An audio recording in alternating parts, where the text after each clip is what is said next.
الرحمن الرحیم۔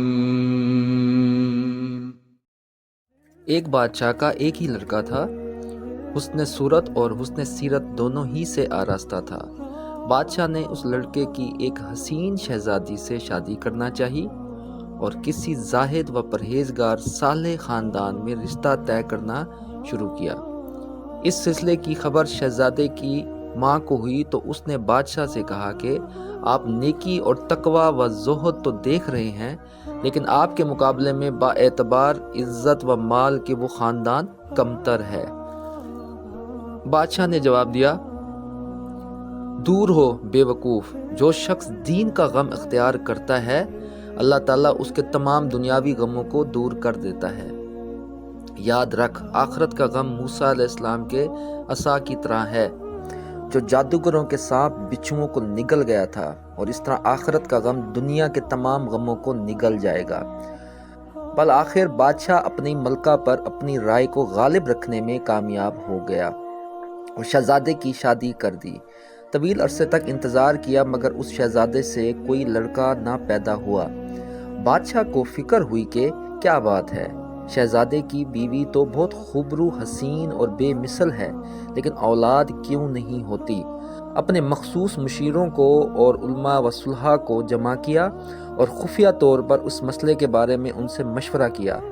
تحقیق سے معلوم ہوا کہ اس شہزادے پر ایک بوڑھی قابلی عورت نے جادو کرا دیا ہے، جس سے یہ اپنی چاند جیسی حسین بیوی سے نفرت کرتا ہے اور اس بدصورت کالی کلوٹی عورت کے پاس جایا کرتا ہے اور اس کے عشق میں جادو کی وجہ سے ایک عرصے سے اسیر ہے۔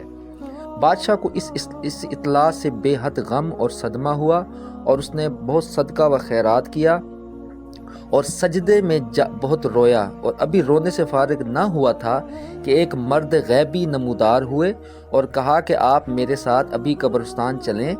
بادشاہ ان کے ہمراہ قبرستان گیا۔ انہوں نے ایک پرانی قبر کھودی اور اس میں بادشاہ کو دکھایا کہ ایک بال دفن تھا جس میں جادو کی 100 گرہیں لگائی گئی تھیں۔ پھر اس مرد غیبی نے ایک ایک گرہ کو کچھ دم کر کے کھولا اور ادھر وہ شہزادہ صحت یاب ہوتا گیا، حتیٰ کہ آخری گرہ کھولتے ہی شہزادہ اس خبیث عورت کے عشق سے نجات پا گیا اور اس کی آنکھوں کے وہ نظر و بندی جاتی رہی، جس سے حسین بیوی خراب و بری اور وہ بدصورت خبیث بوڑھی عورت خوبصورت معلوم ہوتی تھی۔ پھر جو اس بوڑھی کو شہزادے نے جب دیکھا تو اس کو نفرت و سخت کراہت محسوس ہوئی اور اپنی عقل پر حیرت کر رہا تھا، اور اپنی حسین بیوی کو جب اس نے دیکھا تو اس کے چاند سے حسین چہرے کو دیکھ کر برداشت نہ کر سکا اور بے ہوش ہو گیا۔ کچھ آہستہ آہستہ ہوش آیا اور آہستہ آہستہ اس کے حسن کا تحمل بھی ہونے لگا۔ اس واقعے کے بعد مولانا رومی رحمۃ اللہ علیہ بڑے جوش ایمان کے ساتھ نصیحت فرماتے ہیں کہ اے لوگو، آپ کی مثال شہزادے کی ہے اور دنیا کی مثال بوڑھی عورت کی طرح ہے جس نے عاشقان دنیا پر جادو کر رکھا ہے، جس سے وہ اس دنیا کی فانی رونقوں کے عشق میں مبتلا ہو کر آخرت اور اللہ اور رسول اللہ صلی اللہ علیہ وآلہ وسلم کے انوار و تجلیات سے اعراض کرتے ہیں۔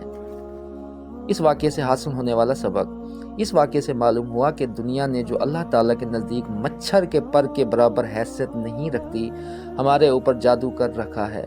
اگر اللہ والوں کی صحبت و مصیبت کی برکت اس جادو کو توڑ ڈالیں، تب ہمیں اللہ تعالیٰ اور اس کے رسول صلی اللہ علیہ وسلم کی محبت اور جنت کی ہمیشہ ہمیشہ رہنے والی نعمتوں کی خوبصورتی کا احساس ہوگا۔